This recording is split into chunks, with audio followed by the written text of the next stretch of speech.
Assalamualaikum warahmatullahi wabarakatuh. Halo semuanya, bagaimana kabarnya hari ini? Semoga kita semua selalu dalam lindungan Allah Subhanahu wa Ta'ala. Bertemu lagi dengan saya, Bu Endang Wahyuningsih, dan hari ini kita akan memulai bab baru, yaitu laporan hasil observasi, atau kita bisa menyingkatnya dengan LHO. Mari kita bahas lebih lanjut. Sebelum membahas laporannya, mari kita bahas dulu mengenai observasi. Observasi disebut juga dengan penelitian.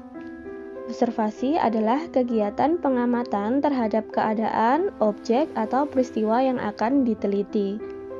Sama halnya seperti kalian waktu di SD atau MI, kalian pasti pernah ditugaskan untuk mengamati suatu benda atau tumbuhan oleh guru IPA.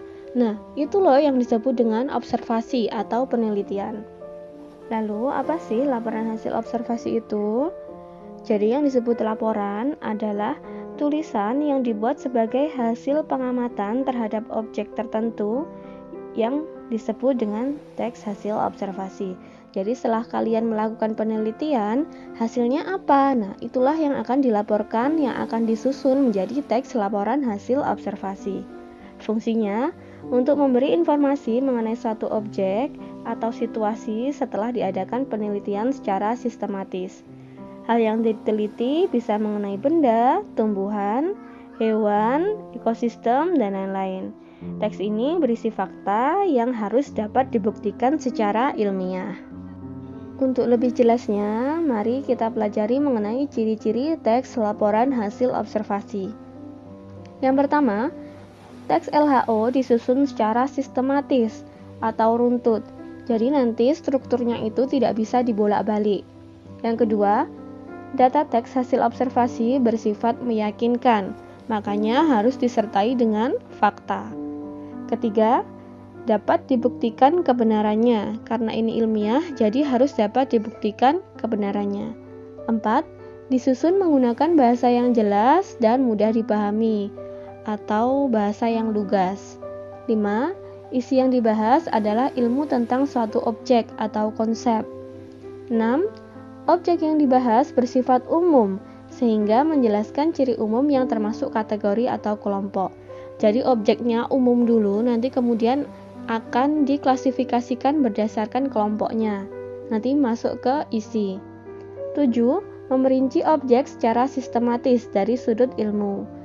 Jadi isinya bisa berupa definisi, klasifikasi, jabaran, dan ciri objek. Selanjutnya, mari kita pelajari mengenai struktur teks laporan hasil observasi. Yang pertama yaitu mengenai definisi umum. Definisi umum berfungsi sebagai pembuka dari teks LHO, yaitu berisi pengertian suatu objek yang akan dibahas. Kedua yaitu deskripsi bagian, berfungsi sebagai isi, yaitu gambaran tentang suatu objek secara terperinci. Ketiga, deskripsi manfaat, atau berisi mengenai manfaat atau kegunaan dari objek. Yang keempat, yaitu simpulan, berisi kesimpulan dari teks. Untuk struktur simpulan ini opsional, jadi boleh ada, boleh tidak. Nah, kita lanjut ke bagian-bagian laporan. Apa saja yang harus dituliskan dalam laporan itu? Yang pertama adalah orang yang membuat laporan atau pelapor. Orang yang melakukan observasi disebut dengan observer. Kedua, objek yang diamati. Ketiga, waktu pengamatan. 4. Tempat pengamatan. 5. Tujuan pengamatan. 6. Hasil pengamatan. Nah, struktur yang kita pelajari sebelumnya itu nanti masuknya ke hasil pengamatan ini. Yang ketujuh yaitu simpulan. Untuk lebih jelasnya, Bu Endang tampilkan teks laporan observasi secara lengkap.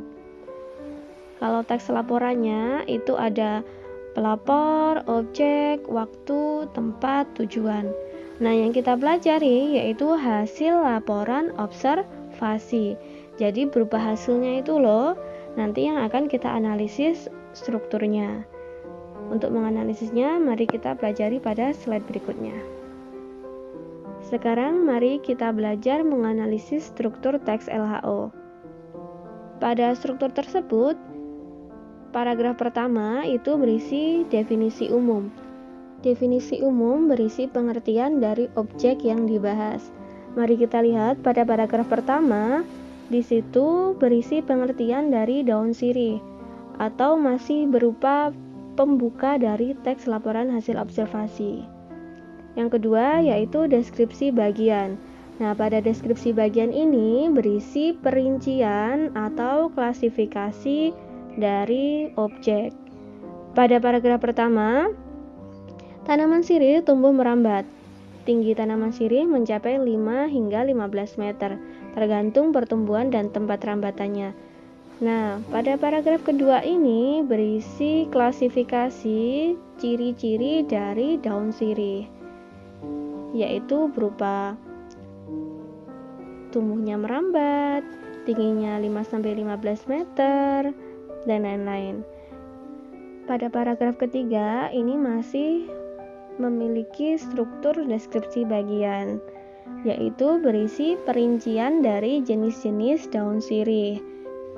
Pada paragraf ketiga berisi deskripsi manfaat, yaitu berupa manfaat dari objek. Manfaatnya apa saja? Menghilangkan bau badan, mengatasi mimisan, membersihkan mata yang gatal, dan lain-lain. Selanjutnya yaitu simpulan. Ingat, simpulan ini boleh ada, boleh tidak, sesuai yang dibutuhkan. Dan itulah materi kita hari ini mengenai teks laporan hasil observasi. Terima kasih telah belajar dengan Bu Endang hari ini. Tetap semangat belajarnya, semangat sekolahnya. Hiduplah seolah engkau akan mati besok dan belajarlah seolah engkau hidup selamanya. Semoga ilmu yang kita dapatkan bermanfaat. Wassalamualaikum warahmatullahi wabarakatuh. Tetap semangat.